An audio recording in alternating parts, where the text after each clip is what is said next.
idealism prevails. Make the world a better place. Good morning, everyone.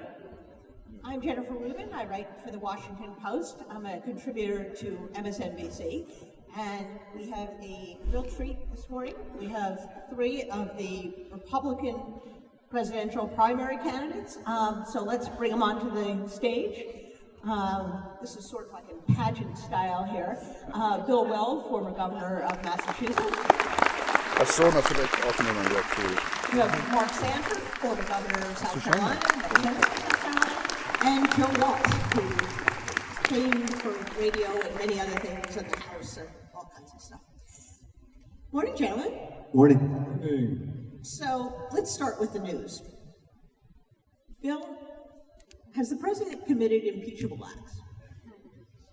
The president has committed hugely important and very obvious impeachable acts. Number one is the 10 examples of obstruction of justice that are lovingly detailed in Volume 2 of Bob Mueller's report. Number two is the really leaning on the president of another nation to interfere in our most sensitive domestic affairs, namely a presidential election, and one at that in which the president has a stake in return for personal gain. And if there were two things that the framers of the Constitution were worried about, it was number one, foreign interference, and number two, corruption of office, by which I mean use of an office for personal gain. Those are the two biggest no-nos in the entire Constitution, and the president is not only impeachable, he is removable. Joe, you served for a bit. What is and is not the Republican Party capable of doing this? Again, Jennifer, to go back to your first question, I mean, think about this. If soliciting dirt on a political rival from a foreign government, if that's not impeachable, then nothing is. If colluding with a foreign government to sabotage our elections, and that's what Donald Trump did, then nothing's impeachable. I agree with Bill as well, though. You read the Mueller report, I mean, it's clear there he ought to be impeached. Go through the process, and I believe you got to go through the process, but he does need to be impeached. If Donald Trump's not impeached, then nobody should be impeached. Mark, I know you have concerns that doesn't at this point look like the Senate is going to remove. Would you still be in favor of the House impeaching? If not, what's the solution? Yeah, my concern is this, not on the merits of what Bill and Joe are getting at, but on the question of the politics of what you do about it. And my concern is this, if you move forward with impeachment, the House, I think, would quickly come to its conclusion and say there's wrongdoing here. But on the Senate, you don't have the 20 Republican votes. And so what you don't want is to earn the impeachment merit badge, but then lose the larger battle and him stay in office. What I want, and I think what all three of us want, and what I think a lot of Americans want, is him out of office. And I think something like a censure more greatly guarantees that probability, because at that point you'd have a clear message from the House and Senate.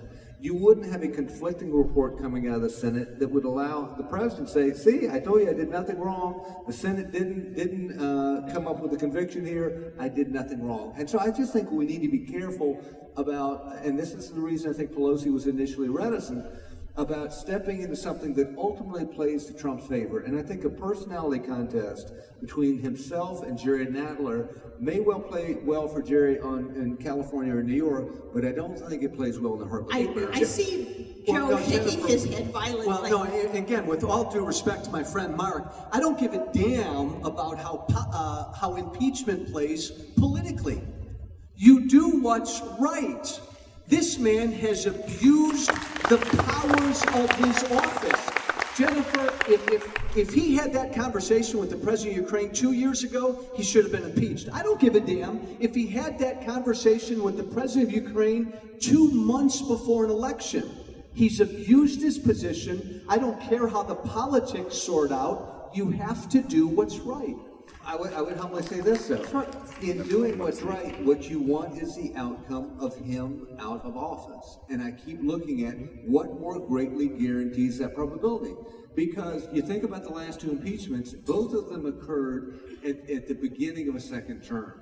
This one's quite different. This is at the end of a first term where you have a voter referendum in a matter of months, and for the Congress to say clearly, we disapprove, what he did is obviously wrong, but we trust the American public to get it right. In a matter of months, you guys make the conviction, you decide. I think they would convict. Bill, you look pained. Well, Jennifer, I think the only way the country is going to be able to breathe easy again in the foreseeable future is if the president is removed by the Senate. If he is removed, he can never hold an office of profit or honor under the laws of the United States again, and he would be removed by a perfectly constitutional and legal process. I'm sure some on the other side would argue, oh, that would be a bad precedent. We'd become a banana republic. I think just the opposite. I think it would be a valuable precedent in case some future would-be dictator started acting up again. We could say, no, there are guardrails here. There are limits on the untrammeled exercise, usurpation of authority by the head of the executive branch. Look back at the Trump case. And I think, among other things, unless that happens, and the president successfully makes all the Republicans in the Senate walk the plank for him, that's the end of the Republican Senate, and I think it would very likely be the end of the Republican Party. Hey, Jennifer, one final point. And again, I believe Donald Trump is a traitor. And I'm speaking broadly. He betrays this country every single day. And that's what he did when he told the president of Ukraine, dig up dirt on Joe Biden. He betrayed our elections. If you don't impeach him for that, you're telling future presidents that that's okay to allow foreign governments to screw around with our elections. We can't set that precedent. All right, I'm going to take moderator's preference so you can work it back in. This brings us around to a question that puzzles both Democrats and ex-Republicans like myself, which is, what the heck is the matter with Republicans? Why do so many people in the House and Senate, who clearly know better, why are they continuing to rally around Trump? Mark? The name of the game is staying in the game for a lot of folks in politics, and it's an exercise in self-preservation. They saw what happened to me. I sort of ran my mouth a bit against the president when I was in Congress, and there was a consequence to doing that in an electoral sense, and they don't want that to happen to them. So I don't think it's anything more advanced than a question of self-preservation. Hold on, Jennifer. I want to see if I can find Marco Rubio or Ted Cruz. I'll bet they're hiding under this stage right now. All of these congressional Republicans who despise Donald Trump and understand the threat he is, like Mark, Bill, and I do, they're hiding under a stage for another year. They want Trump to lose, and then they think when Trump loses, Jennifer, the Republican Party can just go back to what it was. It's too bad. They've sold their soul to this president. All right, well, let's move on, since these three gentlemen are running for president. We had an announcement this week that our annual deficit is almost $1 trillion. I seem to remember Donald Trump campaigning on the notion that he was going to wipe out the deficit. So, Bill, what's happened to fiscal responsibility, and how do we start getting a hold of this? Well, Donald Trump is a Republican in name only. He's not an economic conservative by any stretch. I'm running for president because there's some things I'd like to do in Washington, D.C. Thing number one, and Mark is really the deficit expert, but I did close a 16% deficit in 1 month when I came in as governor in Massachusetts, and was rated the most fiscally conservative governor in the country. So we have to stop the deficits entirely. We can't wait for that. And if you have the political will, it's easy enough to do. I'd like to go on to climate change and reversing the order of things in the international area, but I'll wait for further questions on that. Joe? And I want a hat tip to Mark Sanford, because he is probably the most outspoken deficit hawk in this country. Look, here's the truth about Trump, Jennifer. Trump's never given a damn about the deficit or debt. He's been the king of debt his whole entire life. The problem is the Republican Party. I went to Congress 8 years ago because of this issue. Mark Sandford's been talking about this issue probably since you were 9 years old. Bill Weld as well. The Republican Party doesn't care about the debt. $984 trillion deficit announced yesterday. If Barack Obama were president, when Barack Obama was president, Jennifer, we Republicans would raise hell. But because it's Donald Trump, congressional Republicans don't say anything. Sad commentary. Bill, you mentioned climate change. This is another mystery to many people who have had an elementary school education, which is why do the Republicans continue to deny something that is as, I think, scientifically provable as is the connection between cigarette smoking and cancer?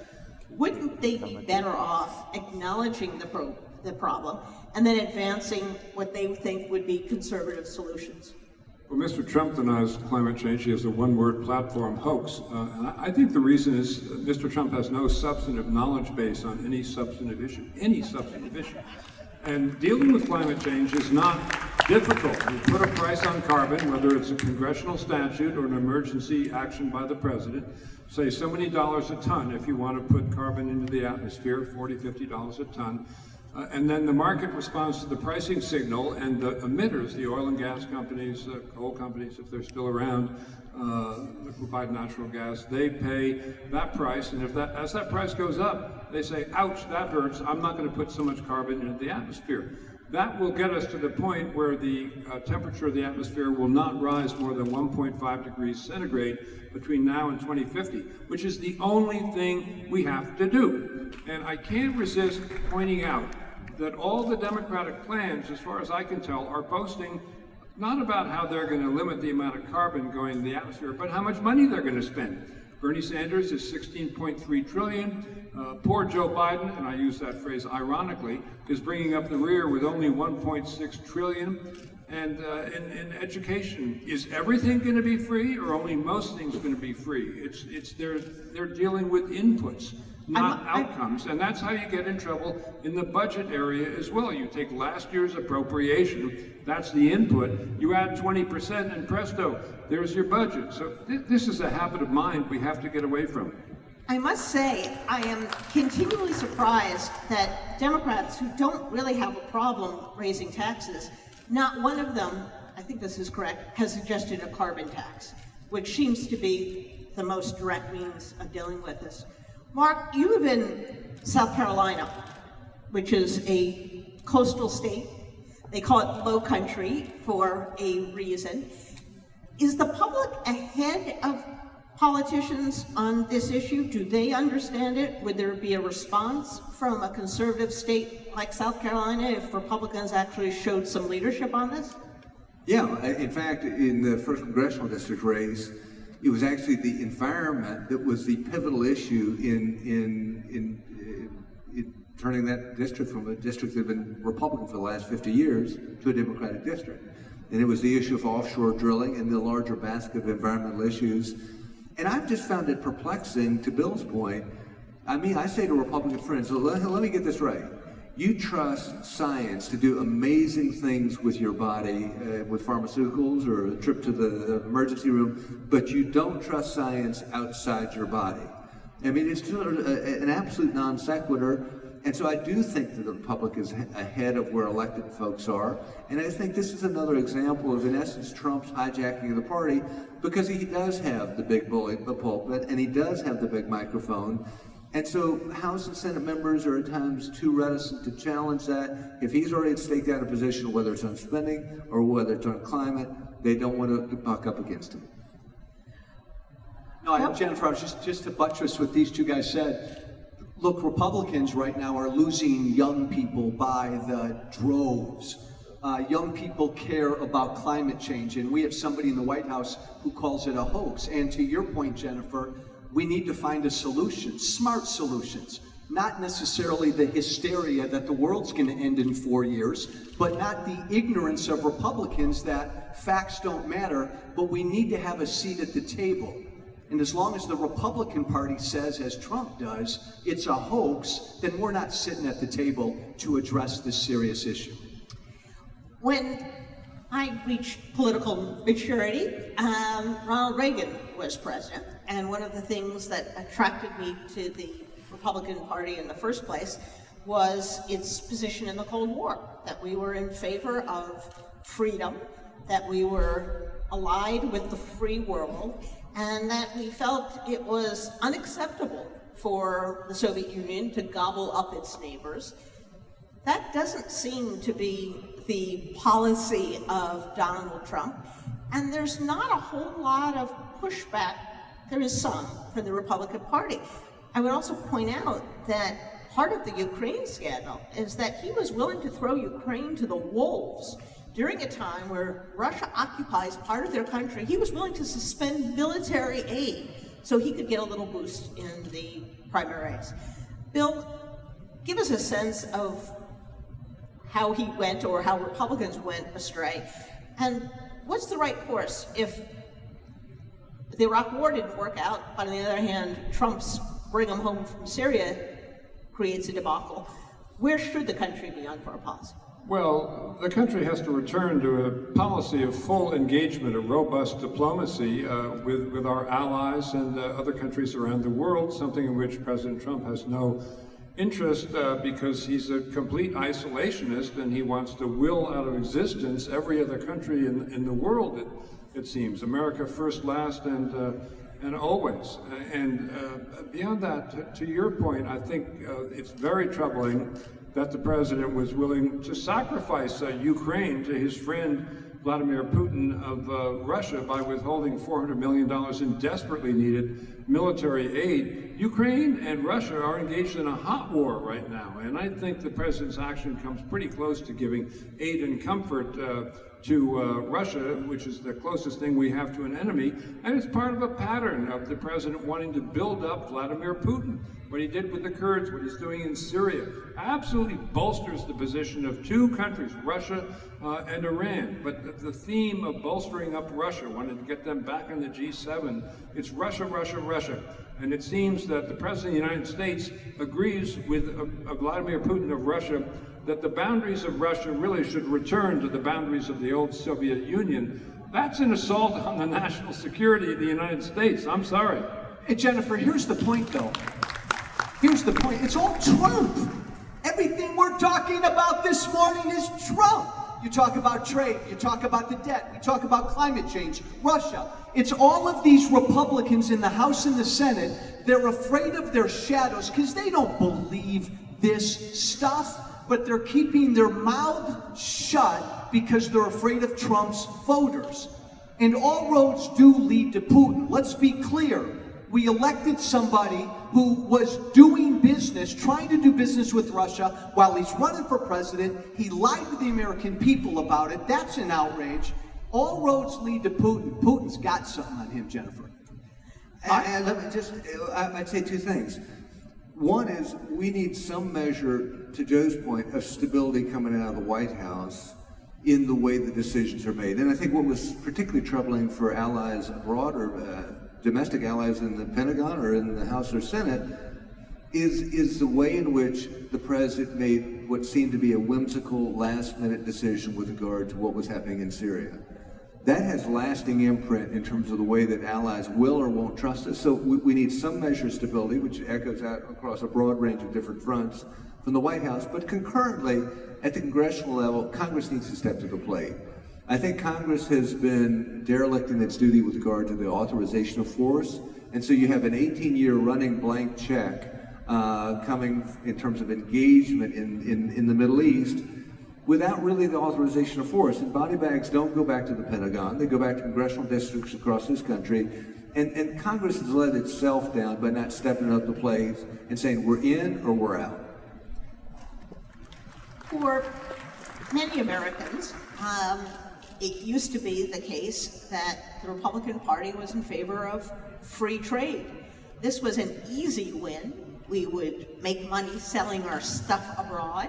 We would keep our allies, and we would close out our foes.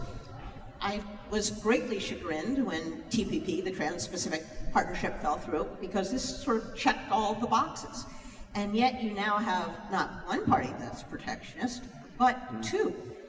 Bill, make the case, if you would, for free trade and maybe for resuscitating the TPP. Again, the president's ignorance in foreign affairs is maddening. He opposed our joining the Trans-Pacific Partnership on the ground that it would be dominated by China. What he didn't know is that China was not to be a member of the TPP. The whole point was a beachhead in Asia of 12 Pacific-facing nations, 6 on our side, 6 on the Asian side, without China even at the table. The fact is that the United States always benefits from free trade, always is going to get the high-wage jobs because we have the most productive workforce of any country in the world by a mile, and that includes China. And the president's approach to foreign policy is sanctions, tariffs, no free trade, a more destructive triad of aggregate national wealth for the United States is hard to imagine. Can I add to that? I mean, I think it's important we not tear down what the greatest generation built. And what they built in post-World War II era was a trading system that's accrued to the American way of life mightily.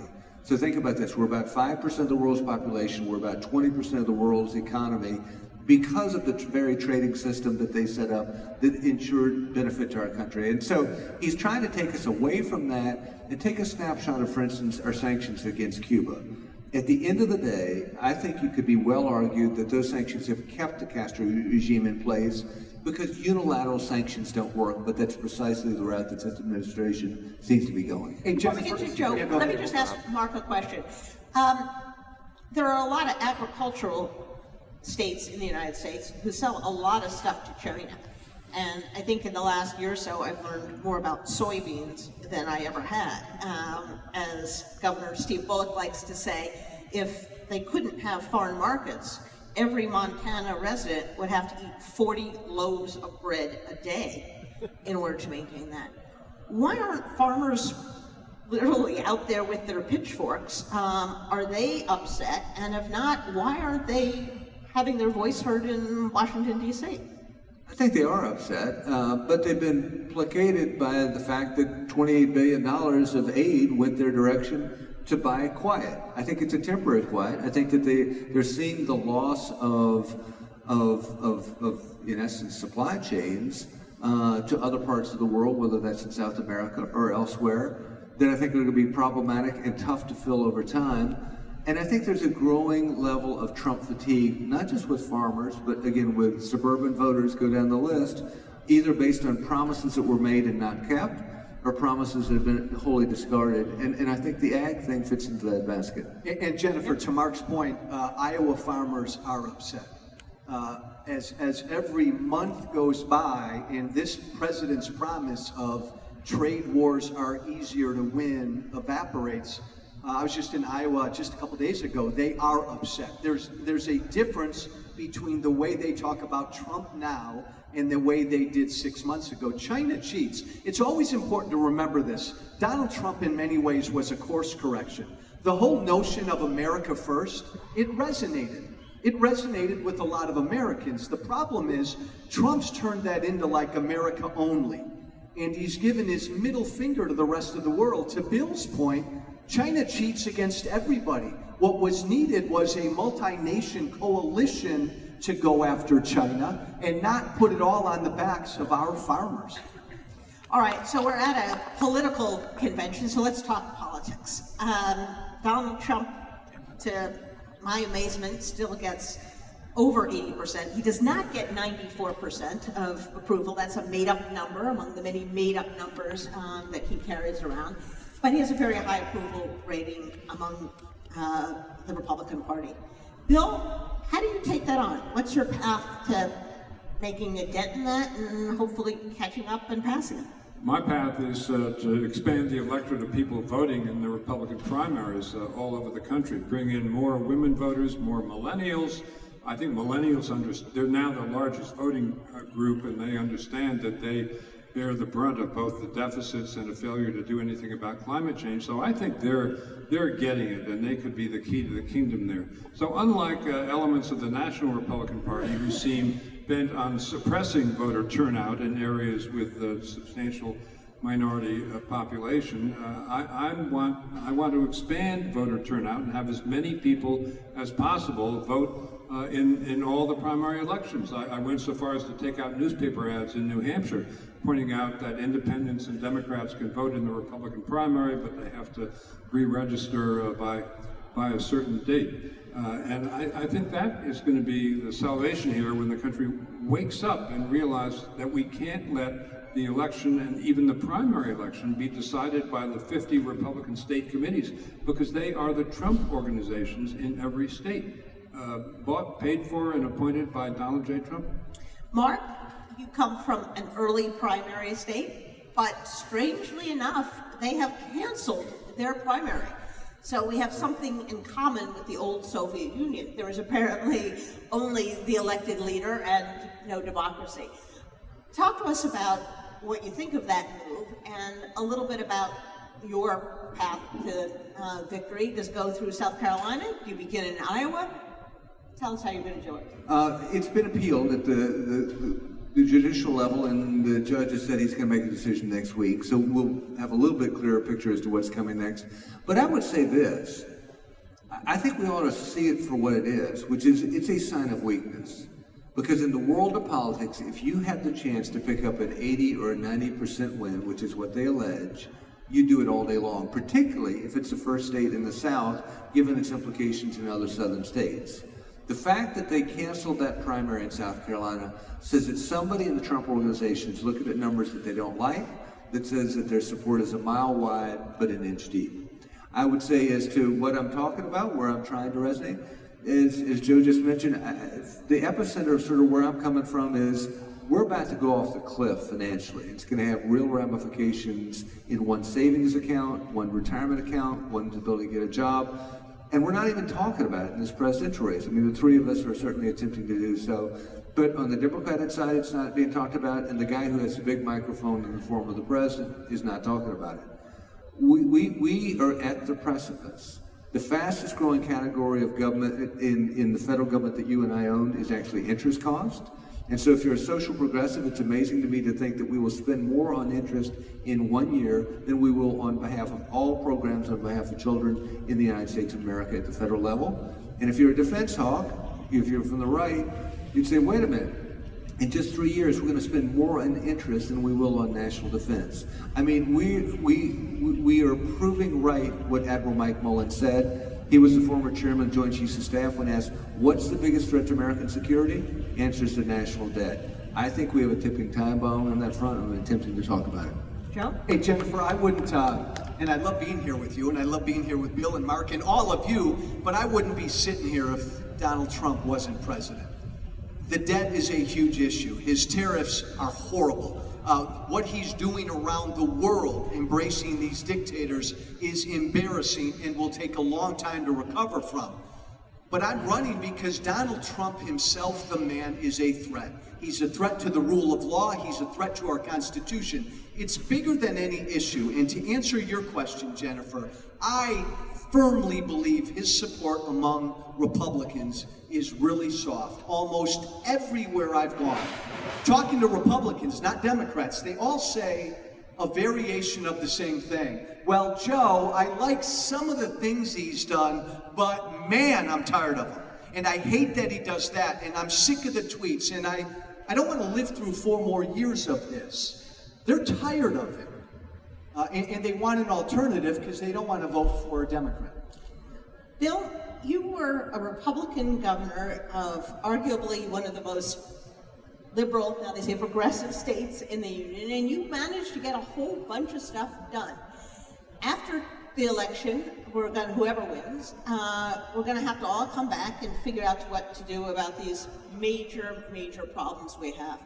How do we put the genie back in the bottle? How do we diminish this tribalistic warfare? And how do we actually get things done the way we used to in past years, where big, important legislation with support on both sides of the aisle got passed and actually made people's lives better? I would do just what I did in Massachusetts, which is to reach right across the aisle my first week in office and say to the Democratic Senate President, Speaker of the House, why don't we get together for tea and cookies once a week? We'll meet first in your office, Mr. Speaker, then in your office, Mr. President, and then we can rotate. Legislators hate to be summoned to the governor's office. So they said, okay. And that was so successful that every administration since then has done exactly the same thing. You know, the only way to reach across the aisle is to reach across the aisle. It's like cutting spending. The only way to do it is if you have the political will to do so. When I was hiring people for my cabinet, when I was appointing judges, I never asked them whether they were a Democrat or a Republican. I didn't really want to know, particularly in the case of judges. But it didn't matter. After a year or two, they became Bill Weld people because they were with the program. They liked the product. They saw what happened. And I'd like to see some grown-ups in Washington, D.C. We have a big, huge problem about to hit us in 10 years. We're going to lose 20%. We're going to lose 20% of all the jobs in the United States within 10 years as a result of artificial intelligence, drones, robotics, machine learning, and driverless vehicles. What to do? Well, I kind of looked into it, and there are replacement jobs, but they require 2 semesters of post-high school education in technical areas that a long-haul trucker, for example, does not now possess. But paying for that would be child's play. It would be 1/3 of 1% of a state's budget. And all of us have been in government, and we know that to govern is to make choices. You could find that money easily and make it free. Yeah, I'm a Republican, and I'm saying that community college and online courses should be free to the displaced workers. Problem solved. These are, almost by definition, Trump voters. Is the Trump administration coming anywhere near the future of work and the future of education? No, they're not. And you know why? Because it takes too much work. But Jennifer, you talked about trying to unify the country. This point needs to be made. Donald Trump did not divide America. America was divided before Trump. In fact, that divide, I mean, Trump's a horrible human being. Think about how the heck did this guy get elected? He got elected, Jennifer, because this country is very divided. Now, the difference is, I want to get back to where we're divided on the issues. And we've got Republicans and Democrats debating and fighting respectfully about issues. You can't do that with this man in the White House because everything is just personal, ugly politics. And that will be job one of whoever the next president is to try to unify this country and get back to us talking about, and yeah, arguing about just issues. Art? I would say that there are 2 keys. One, to Joe's point, is a question of tone coming out of the White House and the way in which at times the president looks for division rather than unification on a whole series of different issues. But the other thing is, to your point, is to look for ways of addressing the core problem. And I think that the core problem, whether you're Republican or Democrat, is the erosion of the American dream. The American dream has always been predicated really on 2 things. One is ever-rising levels of opportunity. My grandparents did so well, my parents did better, and I'm going to do so better than that.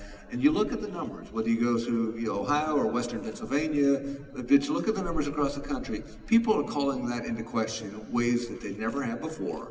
And the other part that I saw in the wake of 08, back when I was governor, at the time of some conflict over stimulus money, is that people believe that the system is fair. The harder I work, the luckier I get. And so you have this truck driver married to the convenience store clerk, and they make extraordinary sacrifices in playing by the rules so that their son or daughter might be able to go off to that community college that you were just alluding to. And again, in ways that have never been before the case, and I saw this in the wake of 08, people said, wait a minute, this money center banker who took all these crazy risks, they got bailed out, but my cousin down the road who was a pizza shop, they didn't get bailed out. They're hammered. The system isn't fair, which plays straight into what you're saying, which is people question the system. I think we've got to look at ways of addressing that American dream question that bridge both Republican and Democratic circles. And by the way, Mark, let me follow up with Mark. To the point about bringing people into government regardless of party, would you, if president, consider putting Democrats in your cabinet or in prime White House positions? I did as governor. I mean, if you look at the diversity of my cabinet, I actually set records that haven't been broken since then and hadn't been preceded in terms of diversity within my cabinet. Joe? I think post-Trump, it's going to take extraordinary steps to try to unify this country. Maybe even a Republican presidential nominee and a Democrat vice presidential candidate along with that. Oh, I can't resist that one. Who would you put on your ticket? I don't know yet, but it's gonna take something like that. All right. We're going to now do a brief substantive question, and then we're going to have a lightning round, and I do mean lightning round of some quick topics. But because we haven't said enough controversial things this morning, let's talk about immigration for a moment. First of all, has Donald Trump made things worse or better? And second of all, do we need more or less legal immigration? Bill? So I think the president has it upside down and backwards as usual. The truth is that we need more work visas in the United States, not fewer. I spent a lot of time in the western half of the country in the last presidential cycle, and I can tell you any governor from Texas West will tell you that we cannot populate the agricultural and the construction industries during this season, the 4-month season, without labor coming across, yes, the southern border. And yes, those people are from Honduras and Guatemala and El Salvador as well as from Mexico. But if it weren't for that, the work doesn't get done. We should have a program like Canada's guest worker program that allows people to come in for 4 months and then go back to their families. Just in general, I think the president has tried to demonize the whole immigration issue by persuading people that those people crawling across the southern border, those brown people crawling through the mud, they want to take away your job, so you should be resentful. They want to harass your wife, so you should be fearful. And it's just the president's constant strategy of trying to set everybody's teeth on edge and divide the country one part against another. It's part of an overall strategy. In terms of content, again, he has a one-word platform, wall. So and he tries to suggest that everyone should be terrified because 11 million undocumented illegal aliens, in his word, all want to be citizens and they didn't stand in line. The great majority of those people have no interest in being citizens. They just overstayed their visa. That's why they're undocumented. But the president, as usual, is going off on a campaign to sow either fear or anger in his own country. Mark? I agree. He's inflamed the situation. And we actually have a working example in this country. If you look at the Becerra program from the 60s to early 80s, that's a guest worker program, and it worked. I think we need to use models like that. This issue of immigration, Jennifer, more than any other issue, got Trump elected. He demagogued it. He talked about the wall, and Mexico's going to pay for it, and it's worse now because of him. Yes, immigration is great for America. We need to expand legal immigration and make it easier to come here. But this issue of people coming into the country illegally, it's a real issue, and it's an issue the American people care about. Now, Trump's taken that issue, Jennifer. If you want to come to America, Republicans, we welcome everybody, no matter what your color or creed is. Trump has taken that, and he's turned it into brown-skinned people go back, which is absolutely bigoted and horrible. All right. We're going to do a couple lightning questions here, and I do mean lightning, so you get like a sentence or two, and that's all. Bill, you're President of the United States. Who do you like for your Secretary of State? Who are the people out there who you think are statesmen who you would want to send around the world representing the United States? I think Richard Haas at the Council on Foreign Relations could do the job. I think any one of a number of senior senators I can think of would do the job. Colin Powell, of course, is a wonderful model. James Baker is a wonderful model. George Shultz is a wonderful model. There are ample, very qualified candidates to choose from. Mark, for either Secretary of State or Secretary of Defense, who do you like in that national security position who's going to have to really rebuild America's image in the world? I'd pull somebody back on the table like Admiral Mike Mullen, again, because of the way in which he's focused on the larger umbrella of threats, including, again, the national defense picture, which is, again, tied to the national debt picture, which I think is out of control. The nice thing, Jennifer, is there's a deep bench because none of these people wanted to work for Trump. So yeah, people like even Colin Powell, as Bill said, there are some senators who would be wonderful. I'd love to bring General Mattis back in some important capacity. All right. Bill, everyone likes to say in their first day in office. So give me 2 or 3 things you do in your first day in office. Well, I do showing I had the political will to staunch the flow of red ink. I would rejoin the Paris Accord. I would rejoin the JCPOA with Iran that Trump tore up. I would join the Trans-Pacific Partnership. It'd be pretty full first day. Okay, with you, Mark? Wouldn't disagree with much of what Bill said, but I would say the absolute, again, epicenter of where I would focus would be on our financial plight. We're walking toward the most predictable financial crisis in the history of man. We're living in the 1920s all over again, and we don't know it, and as we know, what followed the 1920s was the Great Depression. And to piggyback on that, the reason we are at this precipice financially is because we have a healthcare issue in this country. The American people are living longer and longer and longer. How the heck are we going to pay for that? That would be the first bipartisan group of experts I would put together to begin immediately working on that problem. Bill, on guns. There is a Second Amendment, but we've had an epidemic of mass shootings, and it seems that the American people are pretty fed up. What do you do? I think the way out of the woods probably is the red flag laws to give either a co-worker or a family member the right to petition a judge, and you do need to have a judge to protect the rights of the accused, so to speak, to have guns taken away from a person who has shown a violent predisposition or a history of violence. One of the 2 Texas shooters recently in the mass murders carried around a list in high school of all the people he'd like to kill. 2 of our prior mass shootings, prior to President Trump, the people were under investigation by the FBI, but they couldn't finish the investigation in time. So it was well known to the FBI that this was an Islamic Jihad sympathizer and a possessor of weapons and a person who talked trash at work. That person should not have been allowed to have guns. So I think the red flag laws and going to a judge and the judge can order it taken away is the best thing. You know, many people don't know this, but I believe 2/3 of all gun deaths in the United States every year are from suicides.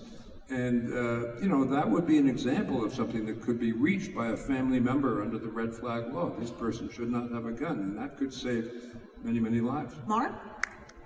I agree on the red flag laws. I think there are a couple of little marginal tweaks that one could start with. I'm a big supporter of the Second Amendment. I don't think that there should be radical change there. But for instance, we had an atrocity in Charleston, South Carolina, wherein a person was kicked out of the system based on the 3-day limit with what's called the Charleston loophole now. And I think extending that, again, a couple of days is not a breach of the Second Amendment. Those kinds of marginal things, I think, could make a difference as well.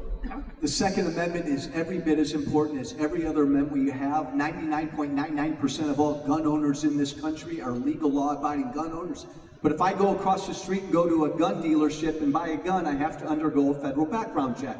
I should have to do and undergo that same background check if I buy a gun online or at a gun show. Bill, there's a lot of talk about all kinds of structural changes, repairing things. You were around during the Watergate era, and there were a lot of post-Watergate reforms, keeping the president out of the IRS, for example. What are a couple of things you think we're going to need to do post-Trump to reinforce these institutions? Well, I think you have to enforce the laws that we have. I've been very wary about changes at the Justice Department seemingly instituted by Attorney General Barr, up to and including the announcement a couple of days ago that he's going to open a criminal investigation into why the FBI opened an investigation on President Trump and Russia. He calls it spying. That's not spying. I was the head of the criminal division of the Justice Department under Reagan. That's called opening an investigation. So what you have to do on the rule of law front is make sure the Justice Department does not get politicized. And I gave 7 years of my life to that, and it's why I resigned from the Justice Department in 1988, because I thought that politics was getting into the system, and I wasn't willing to sit there and bear silent witness that that was okay. Mark? For me, I would look at things like the emoluments clause. I think we really need to tighten up on that front. I mean, it's bizarre that you can have an administration say with a straight face that we went through some kind of selection process and came up with Doral for the G7, when you're like, what? That doesn't even, I mean, that flies in the face of common sense. This is not believable. And the same with the Trump Hotel. It is a well-known fact in Washington, D.C., that and it was even on the recording in the Ukraine, people just happened to mention that, you know, I'm staying at your hotel, it's so lovely. That is a breach of the emoluments clause. I think we need to tighten language there in terms of a post-Trump reform. Hey, Jennifer, the problem is Congress. Come on now. Our founding fathers intended for Congress to be the branch of government. A lot of our founders didn't even want the office of the presidency. The reason Trump can be a dictator is because these Republicans and Democrats in Congress are not doing their job, and they're allowing him to be a dictator. One of the first things I do as president is to call Congress into the White House and spend 4 years strengthening that branch of government and weakening the presidency. I'm going to do now a couple rounds of yes or no's. Bill, in your administration, does the Justice Department prosecute President Trump? Yes. Mark? Yes. Joe? Heck yes. That was easy. Bill, in the Weld administration, are there any constitutional amendments you want to pass? Yes, I'd like to pass the 28th Amendment to undo the Supreme Court decision in Citizens United campaign finance bill. No. Probably not. Okay. Next one's a really easy one. If people are interested in your campaigns, what should they do? You want to give them your website and tell them where you're going to be in the next few days? So the website is weld2020.org. It has any number of huge donate buttons. That's how to express love in politics. I think we're all going to be in Detroit for another get-together in a couple of days. Between now and then, I'm at a Democracy Town Hall in Nashua, New Hampshire, and another day, another state. Mark? For me, it's marksanford.com. We would welcome any and all help. And I'm actually flying back to Charleston this evening. I'm going to change clothes because I've been on the road for the last 2 weeks, and then meet these guys in Detroit on Monday. Joe? Jennifer, thank you. JoeWalsh.org. Be brave. Go there. Trump is a threat to this country. Stand up and act publicly on what you believe in privately. Thank you, Jennifer. All right, and with that, I think we should thank our guests for coming out. Bill Weld, Mark Sanford,